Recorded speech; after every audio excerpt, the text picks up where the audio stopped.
to our boat tour. We are visiting Nieuwmaris, a city in the North Sea off the shores of Amsterdam that floats to combat the rising sea levels caused by climate change. To construct the city, we had the help of people like engineers and surveyors.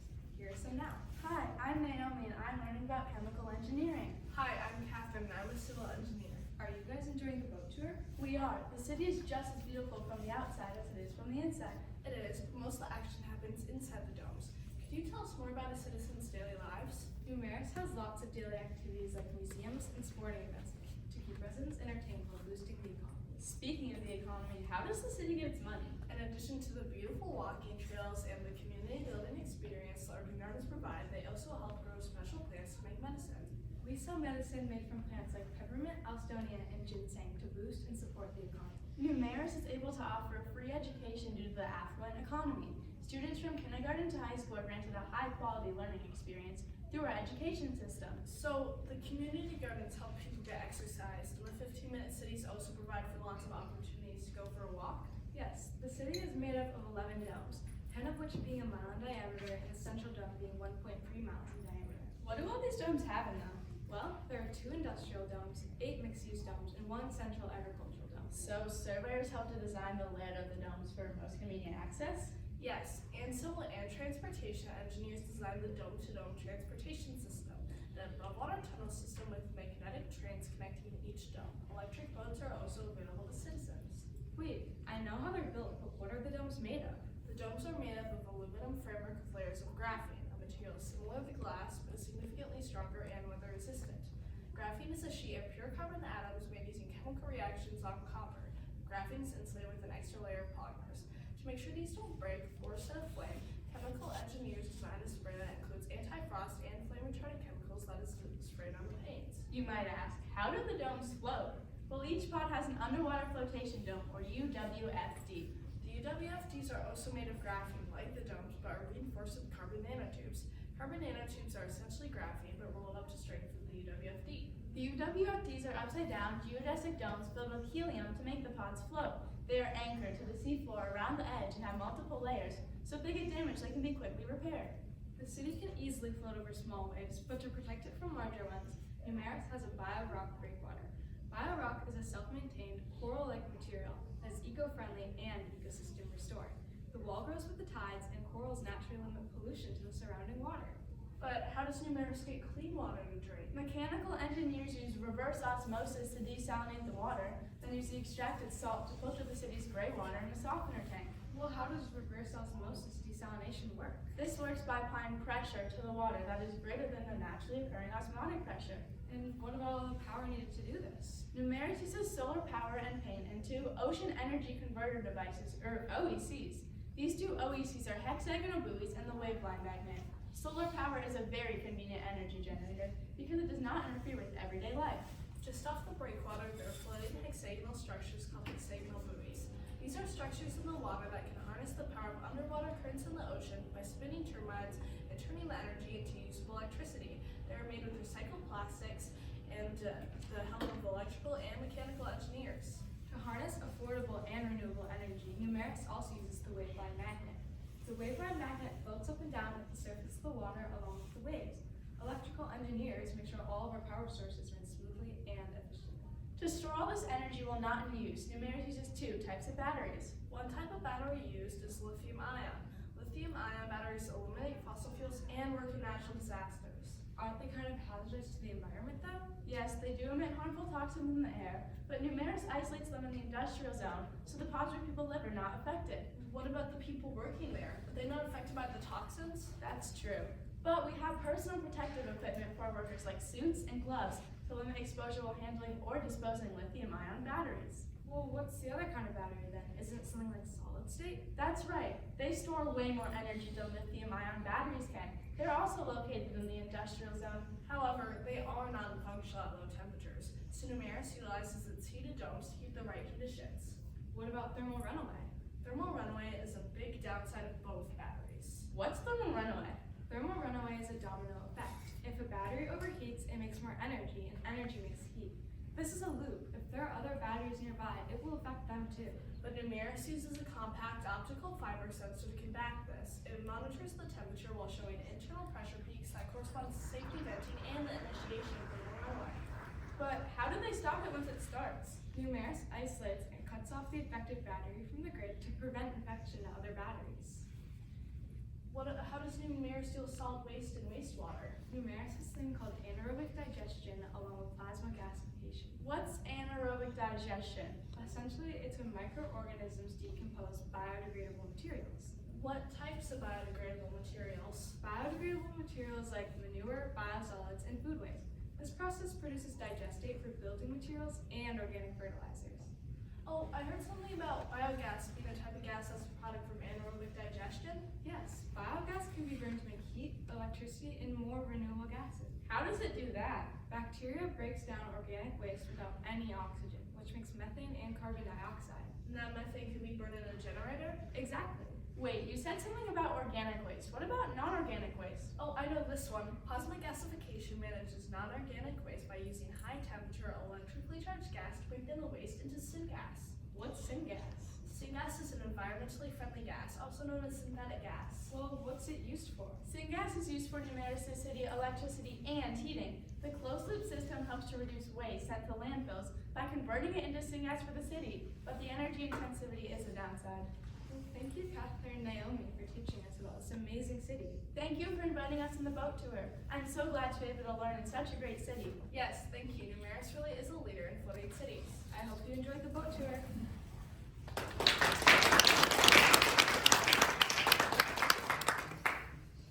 Just a clarification.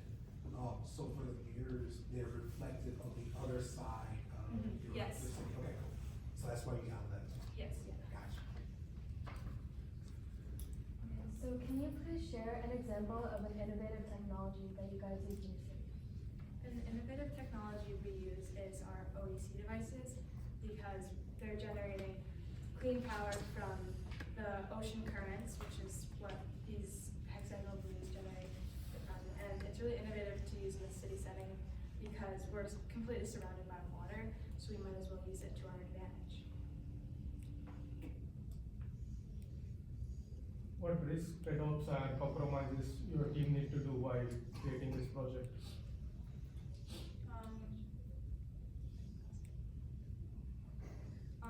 The presentation was a disagreement and we had a lot to talk about with that, but in the end we decided, we had two different ones at the start and decided which one we wanted based on information and what we'd be more comfortable presenting. So what were some of the challenges you had from building the model city? A big challenge of building our model was at first we wanted to have our big main part of our OECs be laid out like this so that it would be easier to show when you guys are looking at it from this angle. But then we realized that because it's filled with water, the board might warp and then the weight would be all off, so we had to put it in the middle in order for all the weight to be distributed evenly in our model.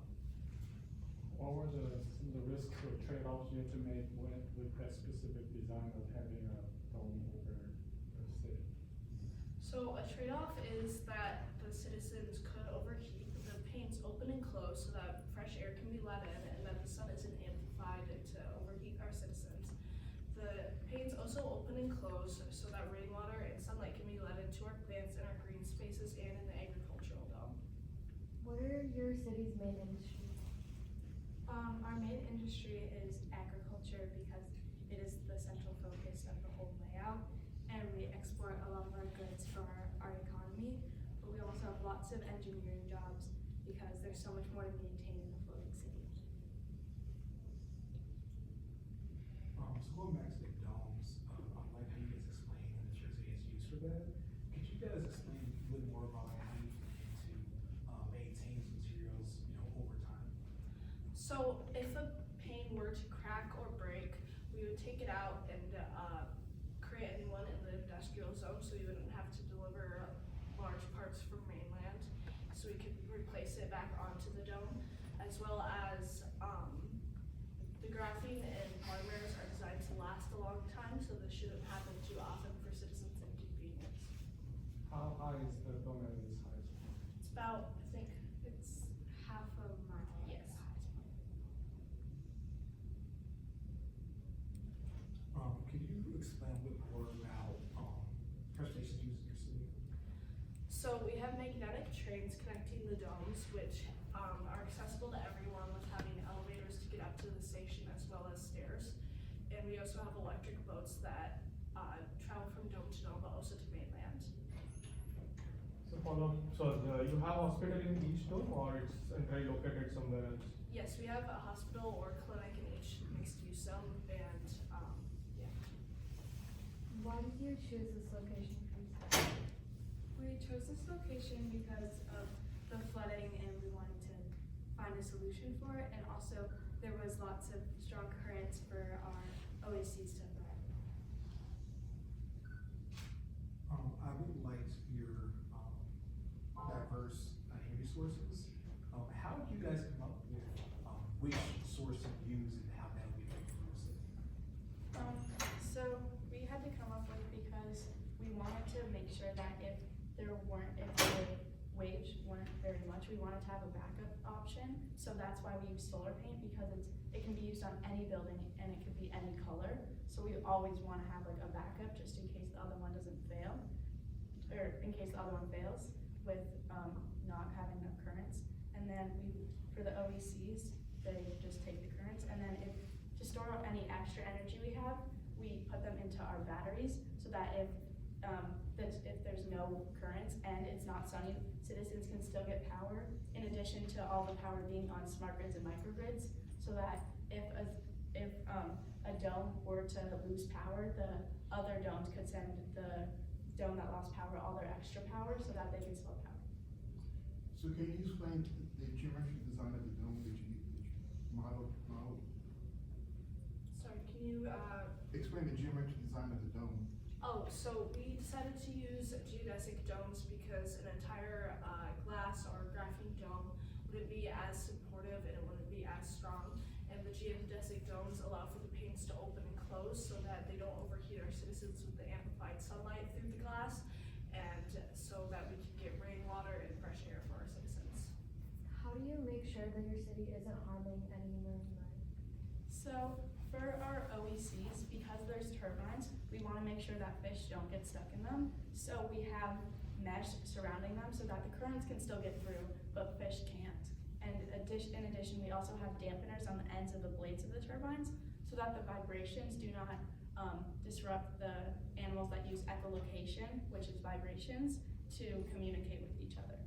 In addition, our electric boats make a lot less noise than regular gas-operated boats, so that also helps not disrupt echolocation. And the BioRock breakwater is like a coral reef, so it provides habitat to marine life that may have been displaced by the construction of our city. Can you describe the main modes of transportation? So inside the domes for personal use, you can either use a bike or walk since it's only a mile in diameter, and if you don't have the ability to walk or maybe disabled, you can use an electric scooter or electric wheelchair, whatever that suits your needs. And to get from dome to dome, you can use the magnetic trains that travel from dome to dome, which have wheelchair stalls as well as the electric boats. Those rails are installed at what elevation? So they're at the top of the domes, which we use elevators and ramps to get people up there, so that it doesn't disrupt the ecosystem by having them placed on top of the water. So it would be like a Quarter of a mile, I think. yeah, just above sea level. Also, that rail system is elevated. Yes. Yeah. Yeah, to follow up on that, so what systems would you use to transfer people from the domes to like a mainland? We would use the electric boats. Okay.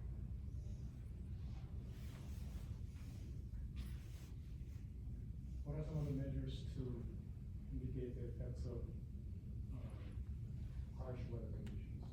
So our geodesic domes are weather resistant, but if there is a severe enough storm that we could mitigate with the technology that we already have, like the breakwater slowing down large waves, or our domes, we would have to evacuate the population to mainland for more safety.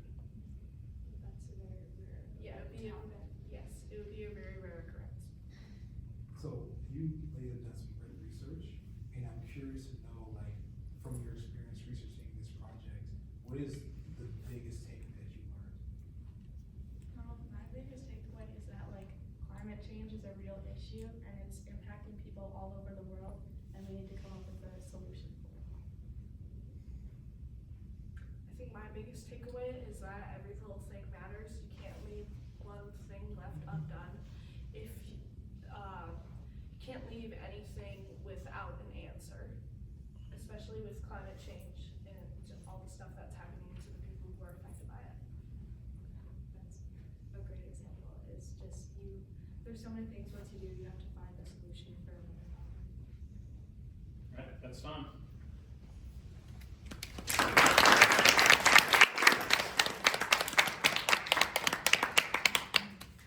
Yep, so judges, you have 3 minutes to take a look at the model.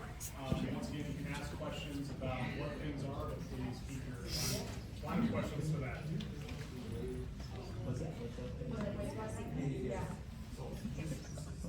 Oh, no, sorry.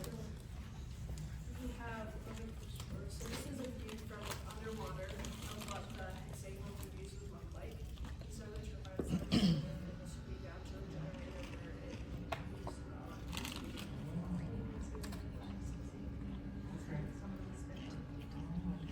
So this is connected here, where was this? So, this city only shows inside the brick buildings, but we want to take the most current we can, so that we can outside the brick wall.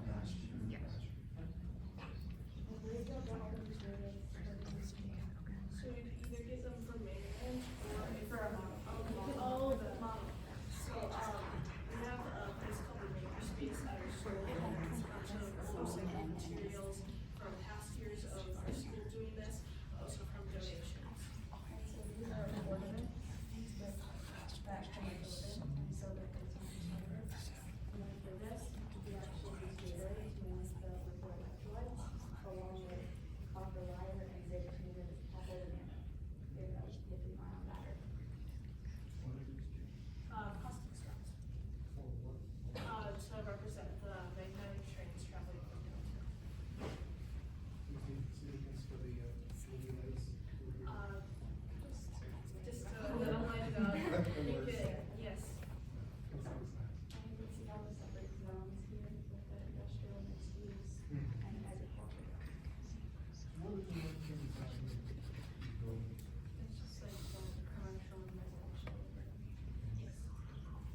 And you just, so I don't have to get the size of it, is it very, very same? So this mimics the effective effects.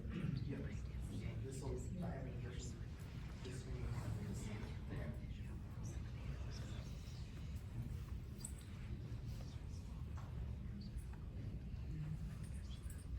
And so this is the bottom part of this moving part. You can see all the motors and why this is take from crazy. Oh, that's how it is.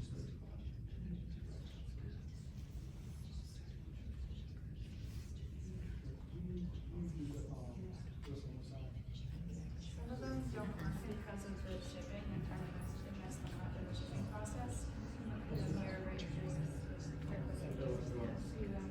You can see this. They don't work. It's okay. Yeah. That's just to make them float so that the turbines can stay in place and capture the currents.